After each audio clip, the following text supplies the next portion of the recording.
नमस्कार मित्रों, स्वागत है आप सभी का हमारे चैनल इंडियन एसआरजे पर। मित्रों, आज हम आपको अयोध्या श्री राम मंदिर के निर्माण कार्य की इस विशेष वीडियो में सजीव चित्रण की सहायता से मंदिर निर्माण के आरंभ होने से लेकर वर्तमान परिस्थिति तक की संपूर्ण जानकारी देंगे।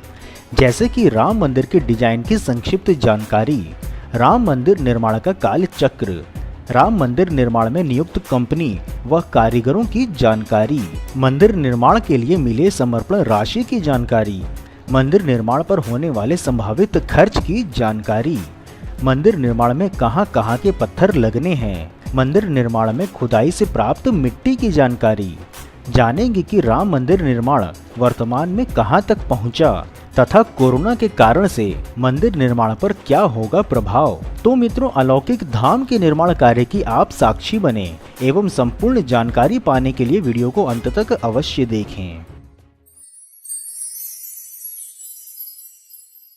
5 अगस्त वर्ष 2020 को प्रधानमंत्री नरेंद्र मोदी जी के द्वारा भूमि पूजन कर अयोध्या में भव्य राम मंदिर के निर्माण की औपचारिक घोषणा हुई। तत्पश्चात सितंबर माह में मंदिर का मानचित्र स्वीकृत हुआ और अक्टूबर में पहले से तराशे गए पत्थरों को कार्यशाला से मंदिर परिसर में शिफ्ट किया गया तथा दिसंबर 2020 में देश की दिग्गज कंपनी टाटा इंजीनियर्स को सलाहकार व L&T को निर्माण कार्य के लिए चुना गया। बता दें कि मंदिर के वास्तु का दायित्व अहमदाबाद के चंद्रकांत सोमपुरा जी पर है। वे वर्ष 1986 से जन्मभूमि मंदिर निर्माण की देखभाल कर रहे हैं। संपूर्ण मंदिर पत्थरों से बनेगा तथा मंदिर 3 मंजिल का होगा। प्रत्येक मंजिल की ऊंचाई 20 फीट होगी व मंदिर की लंबाई 360 फीट तथा चौड़ाई 235 फीट की होगी। भूतल से 16.5 फीट ऊंचा मंदिर का फर्श बनेगा। भूतल से गर्भगृह के शिखर की ऊंचाई 161 फीट होगी। यही नहीं, धरती के नीचे 200 फीट गहराई तक मृदा परीक्षण तथा भविष्य के संभावित भूकंप के प्रभाव का अध्ययन हुआ है। भूमि के नीचे 200 फीट तक भुरभुरी बालू पाई गई है, क्योंकि गर्भगृह के पश्चिम में कुछ ही दूरी पर सरयू नदी का प्रवाह है। इस भौगोलिक परिस्थिति में 1000 वर्ष आयु वाले पत्थरों के मंदिर का भार सहन करने वाली मजबूत व टिकाऊ नींव की ड्राइंग के लिए IIT मुंबई, दिल्ली, चेन्नई, गुवाहाटी व केंद्रीय भवन अनुसंधान संस्थान रुड़की के सहयोग से नींव का प्रारूप तैयार हुआ है। 15 जनवरी 2021 से जन सामान्य की सहभागिता के लिए समर्पण निधि का शुभारंभ हुआ, जो कि विश्व हिंदू परिषद और उनसे जुड़े अन्य संगठनों की ओर से चलाया गया। यह अभियान 17 फरवरी तक चला तथा ऑनलाइन भी मंदिर निर्माण के लिए समर्पण राशि को स्वीकार किया गया, जिनमें कि अब तक 5500 करोड़ रुपए की राशि एकत्र हो चुकी है। हालांकि यह संख्या अभी अंतिम नहीं है एवं पिछले ही दिनों टाटा सन्स ने भी 5 करोड़ की राशि समर्पित की है। वहीं अब यदि मंदिर निर्माण की अधिक जानकारी दें तो आपको बता दें कि भगवान श्री राम के भव्य मंदिर निर्माण में लगभग 1100 करोड़ रुपए खर्च होने की संभावना है तथा मंदिर निर्माण में 2.77 एकड़ में 400 फीट लंबी और 250 फीट चौड़ाई में लगभग 55 फीट गहरा गड्ढा खोदा गया है। वर्तमान में इस गड्ढे का लेवल समुद्र तल से 95 मीटर ऊंचा है। बता दें कि गर्भगृह के निकट हुई खुदाई में विशेष धातुओं के बर्तन मिलने के पश्चात जिला प्रशासन ने खुदाई रुकवा दी थी, जिसे कि होली पश्चात पुनः आरंभ किया गया था। यही नहीं, अयोध्या श्री राम जन्मभूमि की खुदाई से निकली मिट्टी भी श्रद्धालुओं के लिए पूज्य है। इस मिट्टी की बढ़ती डिमांड को देखते हुए अब तक देश के करीब 6000 श्रद्धालुओं की डिमांड पर उनके घरों तक यह मिट्टी पहुंचाई गई है। श्री राम जन्मभूमि तीर्थ क्षेत्र ट्रस्ट ने इस मिट्टी का नामकरण कर दिया है और राम जन्मभूमि रजकण का नाम दिया गया है। इस मिट्टी को कारसेवकपुरम में सावधानी और सुरक्षा पूर्वक रखा गया है। बता दें कि 50 फीट गहरी राम मंदिर की नींव को 44 परतों में भरने का काम तेजी से चल रहा है तथा नींव की पहली परत को अप्रैल मध्य तक तैयार कर लिया गया है। जानकारी के लिए बता दें कि नींव की एक परत को सुखाने में लगभग 28 दिन का समय लग रहा है। श्री राम जन्मभूमि तीर्थ क्षेत्र ट्रस्ट का मानना है कि सितंबर महीने के खत्म होने तक नींव की भराई का काम पूरा हो जाएगा। अगस्त से पहले 20 फीट गहराई तक नींव ढाल लेने की योजना है। नींव के सामान्य रीति से पाटने के बजाय नवीन तकनीकी का प्रयोग किया जाएगा। भूमि को ठोस बनाने के लिए जो EFM इंजीनियरिंग फील्ड मटेरियल का प्रयोग हो रहा है, उसमें सीमेंट, मोरंग, कंक्रीट, सिलिकॉन और फ्लाई ऐश मिलाई गई हैं। नींव की भराई के लिए परिसर में ही मिक्सिंग प्लांट भी लगाया गया है। 2 वाइब्रो रोलर ढलाई को कॉम्पैक्ट कर रहे हैं तथा इस पूरे काम में 50 मजदूर व 1 दर्जन से अधिक इंजीनियर लगे हुए हैं। अधिक जानकारी के लिए बता दें कि नींव खुदाई के नीचे 40 फुट गहराई तक मलबा पाया गया था, जिसे कि हटाया गया तथा 200 फीट नीचे सरयू नदी की प्राचीन धारा भी मिली थी। इसी कारण से बन रहे भव्य मंदिर को अगले 1000 वर्षों तक कोई हानि ना हो, इसलिए मंदिर की नींव अत्यधिक मजबूत बनाया जा रहा है। वहीं इसके अतिरिक्त मंदिर के चारों ओर 6 एकड़ में परकोटा बनेगा।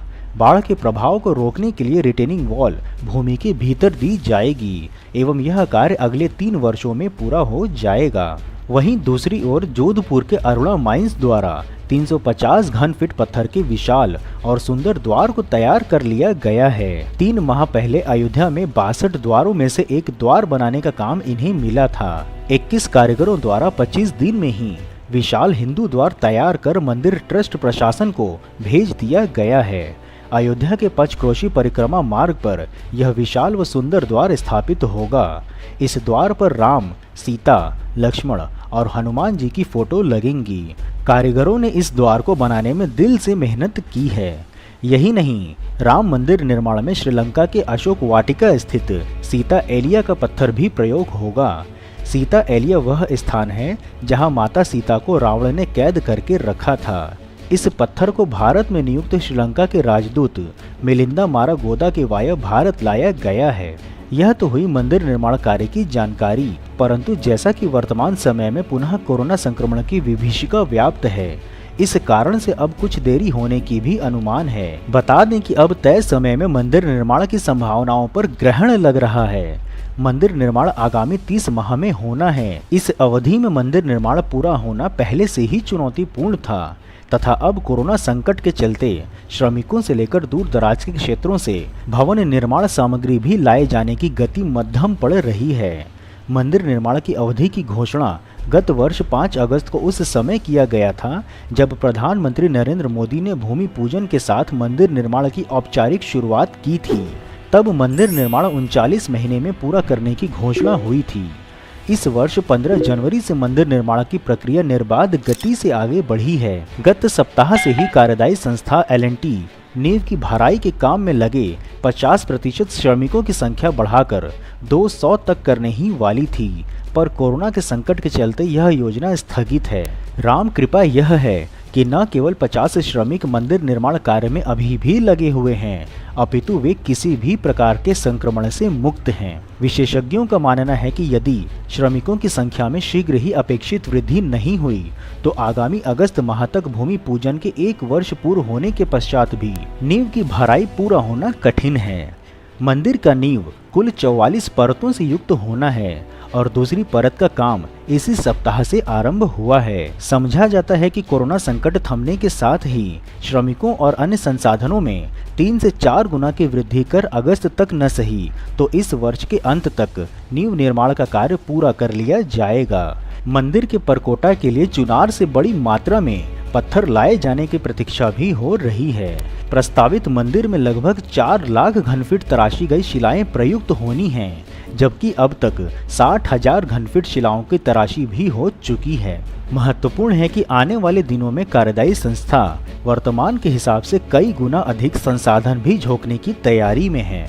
अयोध्या नगरी व भारतवर्ष में धार्मिक और सांस्कृतिक स्वरूप के दर्शन कराने वाले इस अनूठे श्री राम मंदिर से आशा है कि निर्माण कार्य पूर्ण होने के पश्चात यह मंदिर देश के सबसे भव्य स्थलों में गिना जाएगा। मित्रों, यदि आपको वीडियो में दी गई श्री राम मंदिर के निर्माण कार्य की जानकारी पसंद आई हो तो जय श्री राम कमेंट बॉक्स में अवश्य लिखें एवं यदि कोई सुझाव हो तो वह भी बताएं। इसके अतिरिक्त यदि आप नए दर्शक हैं अथवा अभी तक आपने चैनल सब्सक्राइब नहीं किया है तो चैनल को सब्सक्राइब कर हमें कृतज्ञ अवश्य करें। फिर मिलेंगे हम नई वीडियो में नई जानकारी के साथ। तब तक के लिए जय हिंद, जय श्री राम।